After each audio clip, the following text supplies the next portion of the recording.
Hello friends, class 10 social science सामाजिक विज्ञान का एक महत्वपूर्ण प्रैक्टिस पेपर लेके आ गया हूं। इस पेपर के अंदर इतने इंपॉर्टेंट क्वेश्चंस हैं जो कि आपके डायरेक्ट भी आ सकते हैं। अगर आपने इसको मेरे साथ आज सोल्व कर लिया तो आप मान के चलिए कि आपका जो स्कोर है एक अलग लेवल पे पहुंच जाएगा, क्योंकि कुछ ऐसे क्वेश्चंस आपको बता दूंगा जो कि डायरेक्ट छपे मिलेंगे। तो आज की वीडियो को लास्ट तक देखना, क्योंकि कंप्लीट पेपर हम यहीं पर सोल्व करेंगे। आज पीडीएफ नहीं है, पीडीएफ की अलग वीडियो आएगी जिसमें हिंदी मीडियम इंग्लिश मीडियम दोनों की मैं पीडीएफ दे दूंगा। लेकिन आज हिंदी मीडियम के लिए जो है एसएसटी के मोस्ट इंपोर्टेंट क्वेश्चंस बताने वाला हूं। तो चलिए वीडियो को स्टार्ट करते हैं। यहाँ पर आप देख सकते हैं HBSC board class 10 social science section A. आपको पता है आपके जो है सबसे पहले एमसीक्यू क्वेश्चंस आएंगे, फिर शॉर्ट आंसर आएंगे, फिर केस बेस्ड भी आएंगे। भाई केस बेस्ड जो है ना वो थोड़े से हार्ड आ सकते हैं, तो आज की वीडियो में बता दूंगा कैसे आएंगे, और फिर लास्ट में लॉन्ग क्वेश्चंस आएंगे। तो चलिए स्टार्ट करते हैं। क्वेश्चन नंबर फर्स्ट है, सरस्वती सिंधु सभ्यता का व्यापारिक केंद्र है।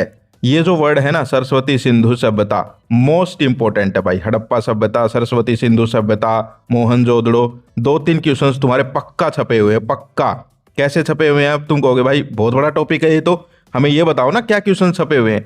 वो भी बता देंगे यार, क्यों टेंशन ले रहे हो। तो यहाँ पर देखो, ये जो क्वेश्चन है सरस्वती सिंधु सभ्यता का एक व्यापारिक केंद्र है, यानी कि उसके व्यापार के जो केंद्र थे आपको पता होंगे, 2-4 नाम है उनके। तो उनमें से आपको यहाँ पर जो ऑप्शन दिए हैं इनमें से बताना है कौन सा है, देवनगर, तराइन, कालीबंगा या इनमें से कोई नहीं। तो इसमें हो जाएगा कालीबंगा। ठीक है, 1-2 नाम और भी हैं उनके व्यापारिक केंद्र के। ठीक है, कमेंट करके बताओ, जैसे लोथल हो गया और भी हैं। ठीक है, तो अब देखो कैसे क्वेश्चंस आ सकते हैं। सरस्वती सिंधु सभ्यता के ऐसे क्वेश्चंस आ सकते हैं कि भाई उनके व्यापार के केंद्र, उनके प्रमुख औजार, उनकी प्रमुख फसलें, ठीक है, और वो लोग क्या करते थे, समझ गए। इस टाइप के आपके क्वेश्चंस आ सकते हैं। मैंने आपको 3-4 टाइप बता दिए हैं। अगला है, नील नदी का वरदान किसे कहा जाता है। इंपॉर्टेंट क्वेश्चन है। एक बात हमेशा ध्यान रखना, जब भी नील नदी का जिक्र हो तो आंख मीच के भाई मिस्र अगर ऑप्शंस में हो तो कर देना, और इसमें ऑप्शन डी है मिस्र। ठीक है, तो ये हो जाएगा, क्योंकि नील नदी जो है वह मिस्र में है, और वहाँ पर जो है वो बहुत हेल्प करती है मिस्र के लोगों की। भाई उससे जो है वहाँ की फसल भी अच्छी हो जाती है, पानी की वगैरह सिंचाई हो जाती है। ठीक है, जैसे अपने खेतों में नहर जाती है तो ऐसे वहाँ नील नदी है, तो लोग खेतों में जो है अच्छी खेती बाड़ी हो जाती है वहाँ पर, तो उनके लिए वो वरदान है। यही तो क्वेश्चन था, नील नदी वरदान, तो इसीलिए। ठीक है, अगला देखिए, शासक जिसने युद्ध बंदियों को दास बनाने की प्रथा पर रोक लगाई थी। तो पहले क्या होता था कि भाई युद्ध होते थे राजा महाराजा के, ठीक है, तो जो भी यहाँ पर हार जाता था उसके जो सैनिक वगैरह होते थे उनको दास बना लेते थे, भाई नौकर बना लेते थे। ठीक है, तो इस प्रथा को किसने रोक दिया था, ये बात ध्यान रखना। ये किया था अकबर जी ने। ठीक है, तो इसमें क्या हो जाएगा, अकबर। ओके, अगला है आपका, देखिए फिल इन द ब्लैंक्स है। भाई सारी चीजें मिक्स आएंगी आपकी, fill in the blanks, one word, MC क्या हुआ, असर्शन रीजन। ठीक है, तो फिल इन द ब्लैंक्स है, 1526 ईस्वी में बाबर और लोदी के बीच खालिस्तान का पहला युद्ध लड़ा गया। देखो अब क्वेश्चन पूछने का तरीका देखो, डायरेक्ट नहीं पूछा। पूछना क्या चाह रहे हैं भाई, पानीपत के युद्ध के बारे में पूछ रहे हैं, लेकिन थोड़ा सा घुमा फिरा दिया। तो बस यही होगा, अब क्वेश्चंस थोड़े घुमा फिरा के आएंगे, लेकिन तुम्हें डरना नहीं है। कैसे आएंगे वो सारे मैं ले आया हूं भाई। ठीक है, तो इसमें क्या हो जाएगा, पानीपत आ जाएगा। खालिस्तान में क्या आ जाएगा, पानीपत। पानीपत का पहला युद्ध लड़ा गया, समझ गए। पानीपत का तीसरा युद्ध कब हुआ था, कमेंट करके बता दो भाई। ठीक है, तीसरा युद्ध कब हुआ था कमेंट करके बता दो, क्योंकि ये क्वेश्चन इंपॉर्टेंट है, मैं चाहता हूं तुम इसको याद कर लो। अगला है, सरस्वती सिंधु सभ्यता के लोग समय बिताने के लिए क्या कार्य करते थे। ये क्वेश्चन भी बहुत बार आता है। तो ऑप्शन है, शतरंज का खेल खेलते थे, टीडीएम मैच खेलते थे, शिकार करते थे, या फिर पहला और तीसरा करते थे। ठीक है, तो भाई देखो, शतरंज का खेल खेलते थे और शिकार करते थे। ठीक है, टीडीएम नहीं खेलते थे। तो यहां पर क्या हो जाएगा, पहला और चौथा, यानी कि ऑप्शन 4 हो जाएगा। ये क्वेश्चन इंपॉर्टेंट है, ये तुम्हें याद रहे, इसीलिए मैंने थोड़ा जो है इसमें ये ऑप्शन डाला है, थोड़ा सा अलग सा टीडीएम वाला। भाई मैं चाहता हूं यार स्टडी को हम थोड़ा सा जो है ना एंटरटेनमेंट बना दें। ठीक है, थोड़ा सा, ज़्यादा नहीं, तो वो आपको याद रहेगी। अब वही चीज़ें हम रटते रहते हैं भाई, कुछ याद भी नहीं होता, लेकिन ये क्वेश्चन अब कोई नहीं भूलेगा। क्यों, क्योंकि जो ये मैच खेलते हैं टीडीएम वगैरह उनको पता चल जाएगा भाई ने एक ऐसा क्वेश्चन करवाया था। ठीक है, आगे चलते हैं।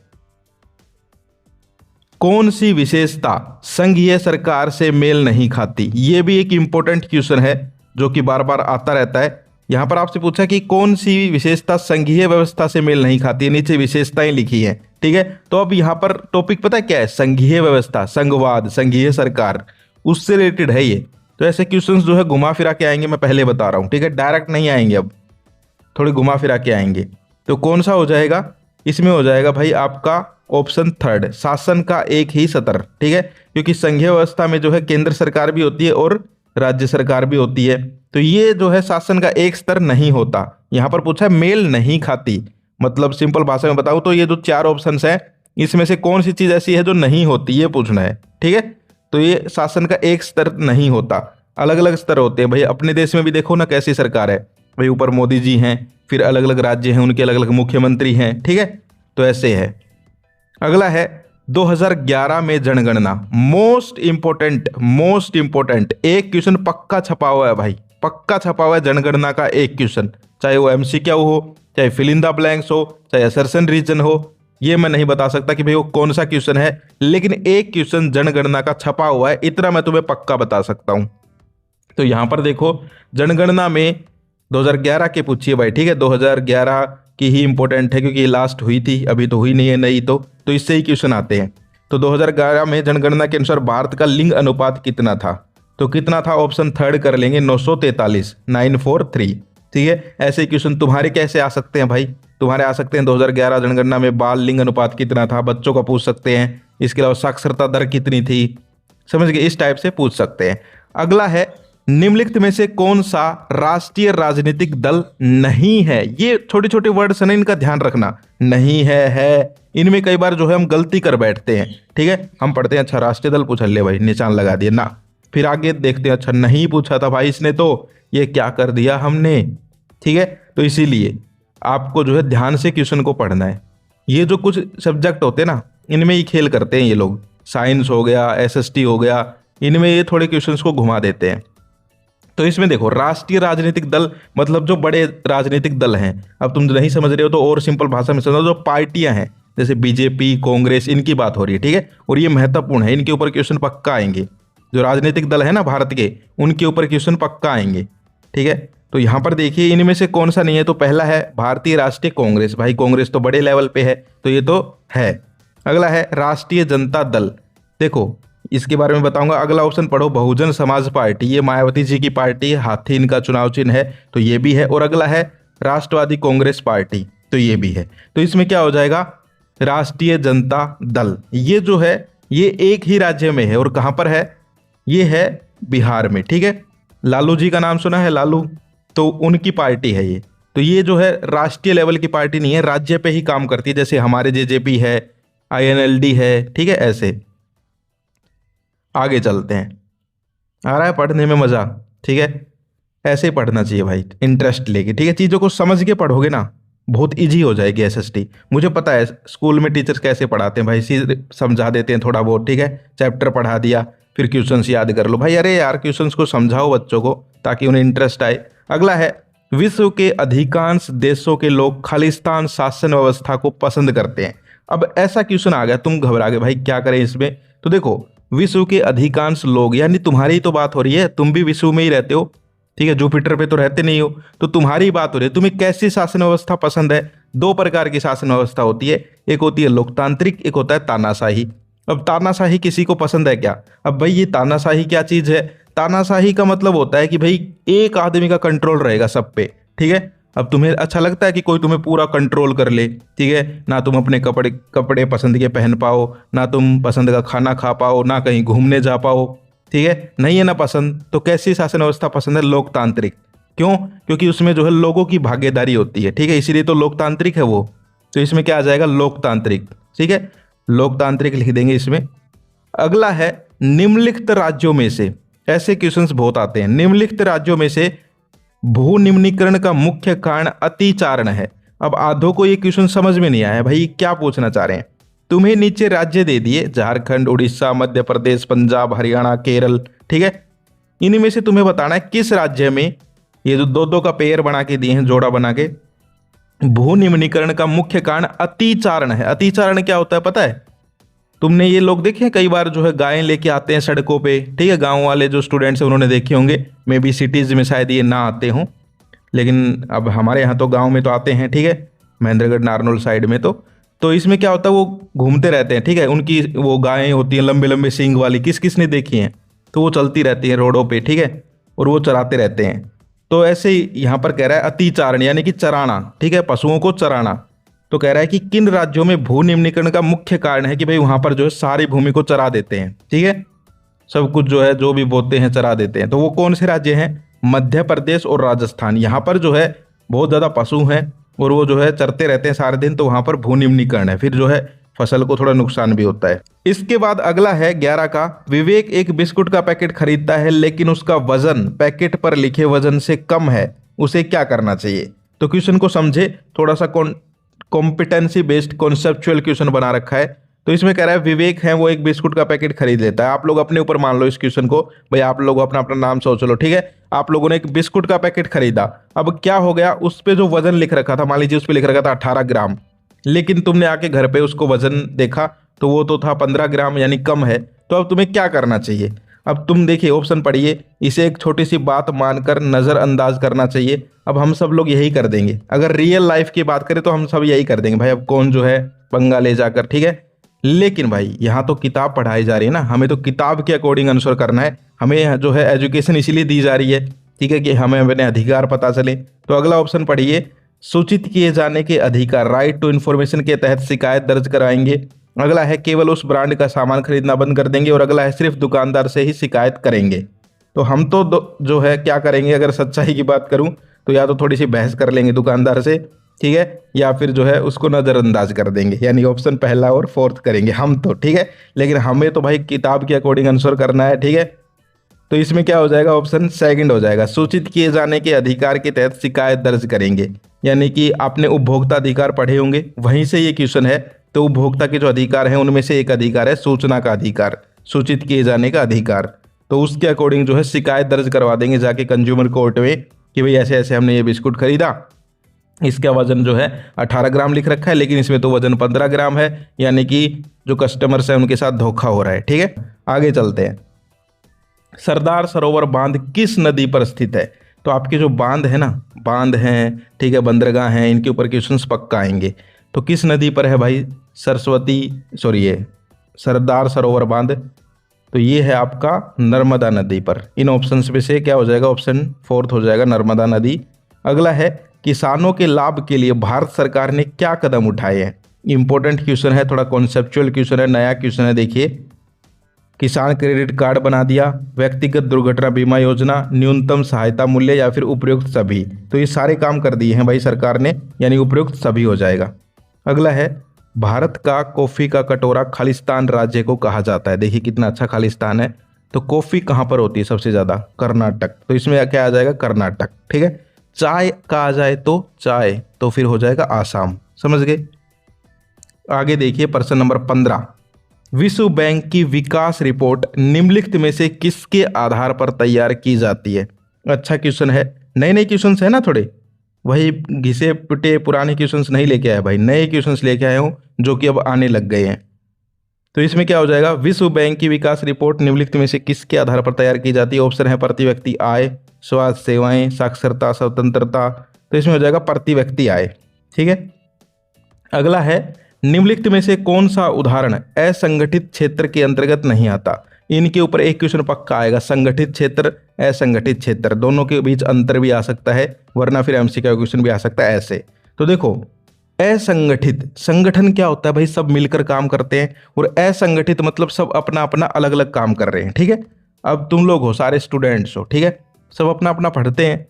तो अब देखो इसमें ऑप्शंस क्या है, एक किसान अपने खेत की सिंचाई करता है, भाई एक किसान अपने खेत की सिंचाई कर रहा है, तो वो जो है क्या है, इसमें देखिए क्वेश्चन को आपको ध्यान से समझना है, निम्नलिखित में से कौन सा असंगठित क्षेत्र के अंतर्गत नहीं आता? नहीं पूछा है, तो पहला तो असंगठित क्षेत्र है, तो यानी ये ऑप्शन हमें नहीं देना, ठीक है, ये गलत हो जाएगा, क्योंकि एक किसान अपने खेत में सिंचाई करता है तो वो असंगठित है भाई, ठीक है। दूसरा खेत में अपनी सिंचाई कर रहा है दूसरा किसान, तीसरा अपने में कर रहा है, सब अपने अपने कर रहे हैं। अगला है एक ठेकेदार के लिए काम करने वाला एक दिहाड़ी मजदूर, तो ये भी असंगठित क्षेत्र ही है, तो ये भी जो है इसका आंसर नहीं होगा, क्योंकि क्वेश्चन में हमें क्या पूछा है, नहीं पूछा है, ठीक है।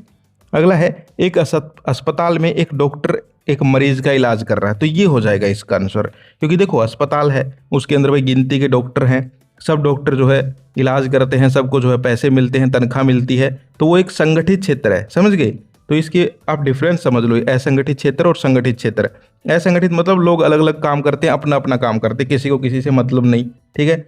लेकिन संगठित क्षेत्र क्या है कि काम करते हैं लोग लेकिन एक संस्था में करते हैं, ठीक है। उनके ऊपर एक बॉस होता है, उनको सैलरी मिलती है, समझ गए। आगे चलते हैं। ऋण यानी कि जो है हम बात करें ब्याज, ठीक है। ऋण विकास के क्षेत्र में कैसे भूमिका अदा करता है? तो भाई देखो यहाँ पर हो जाएगा ऑप्शन फर्स्ट ही हो जाएगा सकारात्मक, क्योंकि देखो ऋण मिलता है, ब्याज मिलता है, तो लोग अपना जो है यहाँ पर विकास में भूमिका अदा ऐसे करता है कि अपने बिजनेस को बढ़ाते हैं, ठीक है। बिजनेस को बढ़ाते हैं तो देश को यहाँ पर ये टैक्स मिलता है, तो देश का विकास होता है, ठीक है। तो इसमें क्या हो जाएगा सकारात्मक। अगला है वैश्वीकरण। वैश्वीकरण जो है इंपॉर्टेंट टॉपिक है। वैश्वीकरण से खालिस्तान वर्ग को नुकसान हुआ है, तो किस वर्ग को नुकसान हुआ है? छोटे मजदूर वर्ग को, ठीक है। अगला देखिए प्रश्न नंबर 19, अभिकथन कारण। अभिकथन है बौद्ध धर्म में अहिंसा और करुणा पर विशेष बल दिया गया है। अहिंसा और करुणा, बिल्कुल ठीक है भाई, बौद्ध धर्म में इन्हीं पर बल दिया गया है, यानी अभिकथन हमारा सही है। कारण है गौतम बुद्ध ने अपने उपदेशों में 4 आर्य सत्य और अष्टांग मार्ग को अपनाने का सुझाव दिया है, ये भी बिल्कुल सही है, और दोनों आपस में मिलते भी हैं, ठीक है। क्योंकि ऊपर भी बौद्ध धर्म में जो है गौतम बुद्ध की ही बात हो रही है कि भाई उन्होंने अहिंसा और करुणा पर बल दिया है, और नीचे भी बौद्ध धर्म की ही बात हो रही है कि भाई गौतम बुद्ध ने जो है अपने उपदेशों में इन्हीं चीज़ों के ऊपर जो है उनके अष्टांग मार्ग हैं उनमें भी वही चीज़ें हैं, तो ये दोनों मिलते हैं भाई आपस में, ठीक है। क्योंकि दोनों में जो है एक ही धर्म की बात हो रही है, तो इसमें क्या कर लेंगे, पहला ही ऑप्शन हो जाएगा कि भाई दोनों सही हैं और व्याख्या भी करता है। अगला देखिए, रबी फसलें सर्दियों में बोई जाती हैं जबकि खरीफ फसलें मानसून के दौरान बोई जाती हैं, तो सही है ना। रबी की सर्दियों में और खरीफ की मानसून, सही है। अगला है ज्वार और बाजरा खरीफ की फसलों के उदाहरण है, तो ये भी खरीफ की है ना ज्वार बाजरा, हाँ ये भी सही है। और देखो दोनों फसलों के बारे में बात हो रही है तो दोनों आपस में मिलते भी हैं भाई, ऊपर भी फसलों की बात थी, निचली लाइन में कारण में भी फसलों की बात हो रही है, तो आपस में मिलते भी हैं दोनों, तो इसमें भी ऑप्शन फर्स्ट कर लेंगे। अब देख लिए बड़े क्वेश्चन, मैं आपको इनके आंसर भी जो है जो हिंट वाइज आंसर है, देखिए कंप्लीट आंसर तो नहीं दिखाऊंगा लेकिन थोड़ी थोड़ी हिंट देता रहूंगा, देखते रहना स्क्रीन पे। तो पहला है मध्यकाल में भारतीय किसानों की दशा कैसी थी, यानी कि मध्यकाल वाला जो आपका वो है ना चैप्टर, उससे ये क्वेश्चन उठाया है।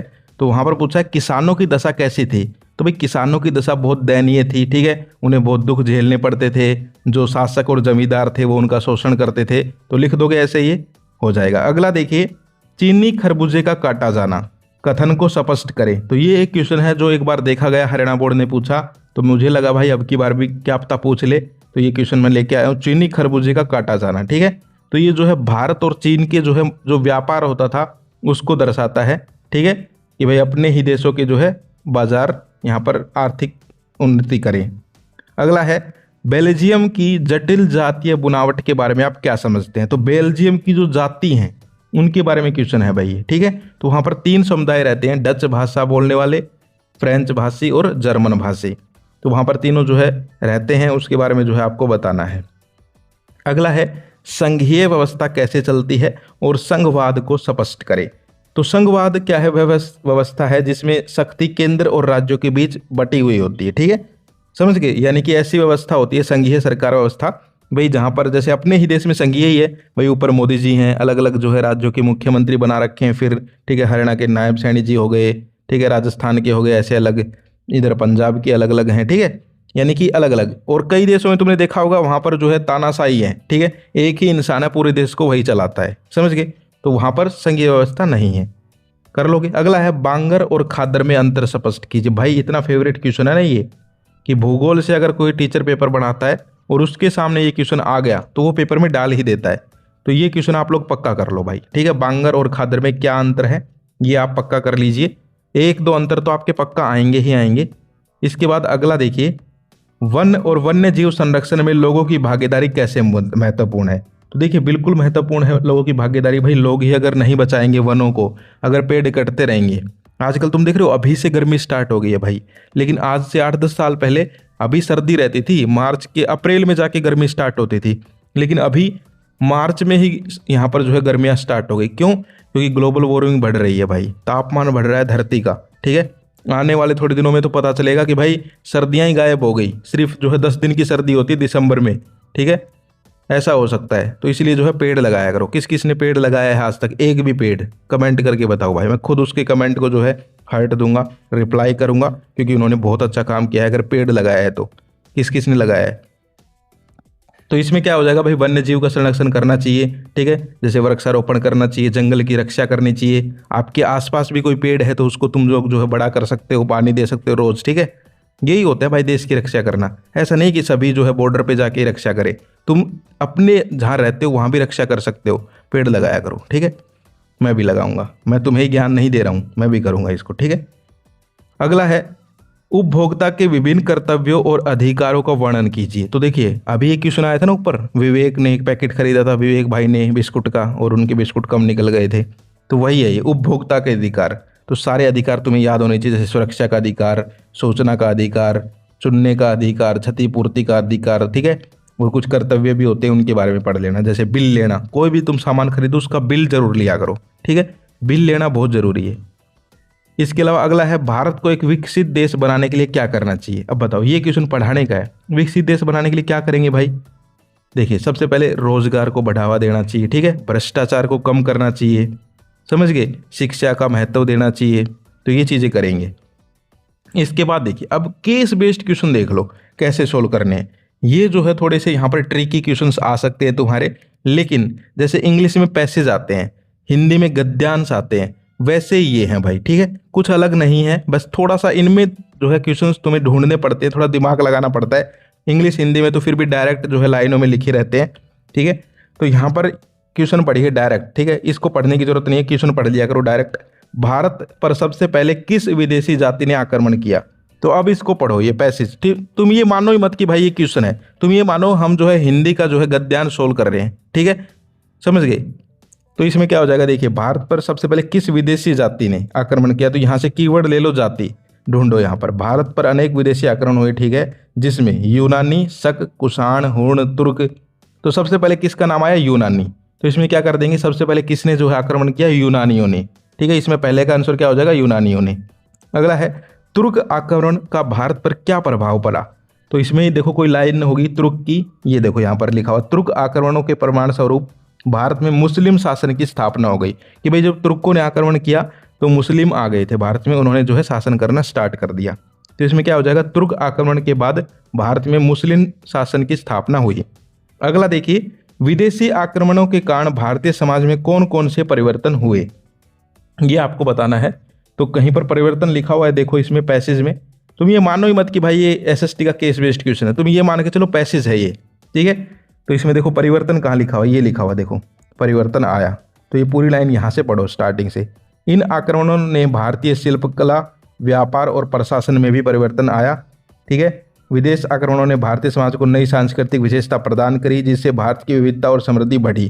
तो इसमें हम ये लिख सकते हैं कि भाई क्या क्या प्रभाव आए, नई संस्कृति हो गई, नई जो है ये क्या लिख रखा है यहाँ पर, शिल्पकला आ गई, नए व्यापारिक जो है प्रशासनिक परिवर्तन आए, ऐसे लिख सकते हैं।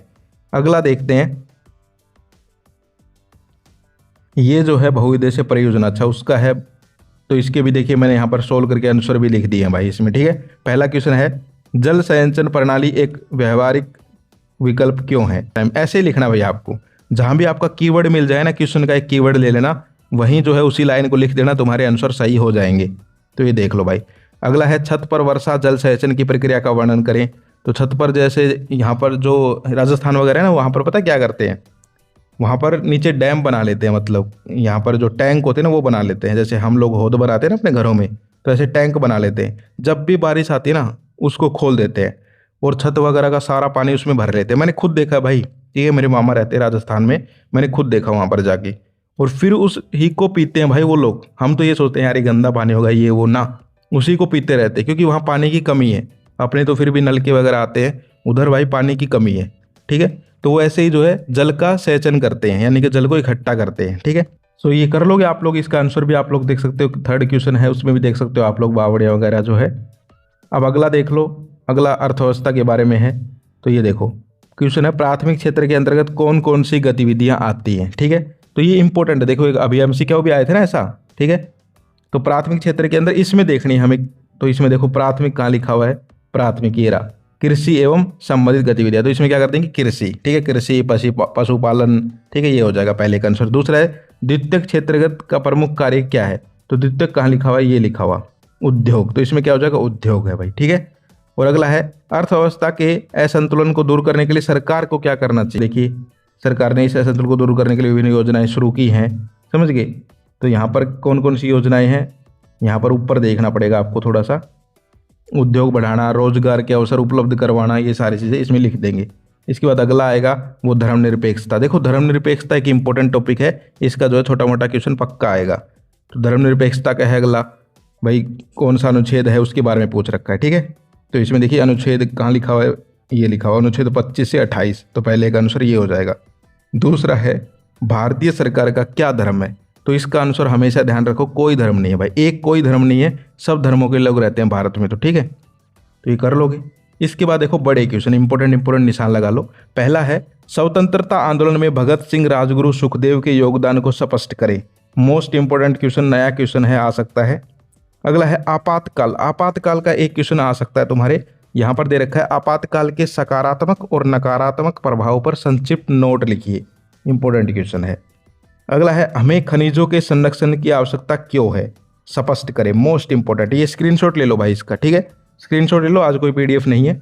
हाँ जो नेक्स्ट वीडियो आएगी उसमें मैं हिंदी मीडियम और इंग्लिश मीडियम दोनों की पीडीएफ लाऊंगा, ठीक है, इंपॉर्टेंट क्वेश्चंस की जो हमारी फाइनल वीडियो आती है तो उसमें ये पेपर दे दूंगा, लेकिन अभी जिनको सोल्व करना है वो स्क्रीनशॉट ले सकते हो। इसके अलावा ये क्वेश्चन देखो, भारत में सौर ऊर्जा का भविष्य उज्ज्वल है, ये इंपॉर्टेंट क्वेश्चन है, पक्का करना है। भारतीय राष्ट्रीय कांग्रेस का क्वेश्चन है, पक्का करना है। कट्टरवाद को परिभाषित करें, कट्टरपंथी कट्टरवाद, ये भी इंपॉर्टेंट है। इसके अलावा उपभोक्ता अधिकार, मोस्ट इंपॉर्टेंट, उपभोक्ता अधिकार का क्वेश्चन पक्का छपा हुआ है, देख लेना, ठीक है। वैश्वीकरण का या तो बड़ा क्वेश्चन छपा हुआ है तुम्हारे पेपर में या फिर छोटा एमसीक्यू, लेकिन आएगा जरूर भाई वैश्वीकरण का क्वेश्चन, ये मेरी गारंटी है, ठीक है। इसके अलावा 1857 की क्रांति, ये फिर बड़े क्वेश्चन स्टार्ट हो गए, इनके अनुसार तुम्हें थोड़े बड़े लिखने पड़ेंगे भाई, ठीक है, ये बात ध्यान रखना। ये जो बड़े क्वेश्चन आएंगे आपके लास्ट में, उनके अनुसार जो है पूरा एक पेज तो कम से कम भरना ही भरना है, ठीक है, पॉइंट्स बना के लिखना है, ये बात ध्यान रखना, वरना जो है दिक्कत हो जाएगी। अगर पैराग्राफ में लिखोगे तो दिक्कत हो जाएगी, ठीक है, कोशिश करना पॉइंट्स बना के लिख सको। हाँ अगर कई क्वेश्चन ऐसे भी होते हैं जिनमें पॉइंट्स नहीं बना सकते, ठीक है, तो फिर तुम लिख सकते हो पैराग्राफ में, लेकिन पैराग्राफ को भी फिर पॉइंट में तोड़ देना, समझ गए। जैसे निबंध लिखते हैं ना, भूमिका, उपसंहार, ठीक है, जैसे कुछ भी पूछा हो, वरदान और हानि, मतलब उसके प्रदूषण के वरदान और मतलब लाभ हानि, तो हम लाभ लिखते हैं, फिर एक बार हानि लिखते हैं, एक बार प्रदूषण के बारे में बताते हैं, फिर उसको ठीक करने के उपाय बताते हैं, लास्ट में उपसंहार लिखते हैं। तो ऐसे ही क्वेश्चन को तोड़ लेना। जैसे यहाँ पर 1857 की क्रांति क्या थी, इस क्रांति के सामाजिक और धार्मिक कारण। तो सबसे पहले कैसे क्वेश्चन को करोगे, आपको 1857 की क्रांति के बारे में 2-4 लाइनें लिखनी है भाई, पता चल जाए टीचर को कि क्या थी क्रांति, ठीक है, और ये भी पता चल जाएगा कि भाई इसको नॉलेज है या नहीं है। फिर तुम्हें लिखना है सामाजिक कारण, फिर 8-10 पॉइंट लिख देना, फिर लिखना कौन से पूछे, धार्मिक कारण, तो धार्मिक कारण लिख देना, ऐसे करना है सोल्व, ठीक है। अगला सरस्वती सिंधु सभ्यता का क्वेश्चन है। इसके अलावा हरित क्रांति, ये भी इंपॉर्टेंट है। संसाधन क्या है, ठीक है, संसाधन के ऊपर क्वेश्चन पक्का छपा हुआ है। इसके अलावा ये क्वेश्चन देखो, केवल राजनीति ही जातिग्रस्त नहीं होती बल्कि जाति भी राजनीतिग्रस्त हो सकती है, स्पष्ट करे, ठीक है, तो ये भी इंपॉर्टेंट क्वेश्चन। अगला लोकतंत्र का क्वेश्चन है। अब देखो मैप वर्क के बारे में थोड़ा सा बता देते हैं। मैप वर्क देखिए, बंदरगाह जितने हैं पक्का कर लो भाई, जैसे चेन्नई बंदरगाह हो गया, ठीक है, ये आ सकता है। इसके अलावा रानीगंज कोयला क्षेत्र है, जलोढ़ मिट्टी और काली मिट्टी वाले क्षेत्र हैं, सुंदरवन राष्ट्रीय उद्यान हो गया, ठीक है, तो ये इंपॉर्टेंट मैंने यहाँ लिख दी है भाई। सरस्वती सिंधु सभ्यता के नगरों के बारे में पूछ सकते हैं, ठीक है, नीचे एक मैप भी देख सकते हो आप लोग, ये भर रखा है, ठीक है। तो ओवरऑल ये जो है यहाँ पर आज हमने डिस्कस किया है, मोस्ट इंपॉर्टेंट था। अगर आप यहाँ तक वीडियो देख रहे हो तो आप मान के चलो भाई आपके कुछ क्वेश्चंस तो पक्के हो गए, ठीक है। अगर आप यहाँ तक वीडियो देख रहे हो, कुछ क्वेश्चंस आपके पक्के हो गए, टेंशन लेने की जरूरत नहीं है। अब मुझे ये बताओ, हड़प्पा सभ्यता की खोज किसने की थी, कमेंट करके लास्ट में, ठीक है। सो ये थी आज की वीडियो, आज के लिए इतना ही, फिर मिलते हैं। जय हिंद, जय भारत।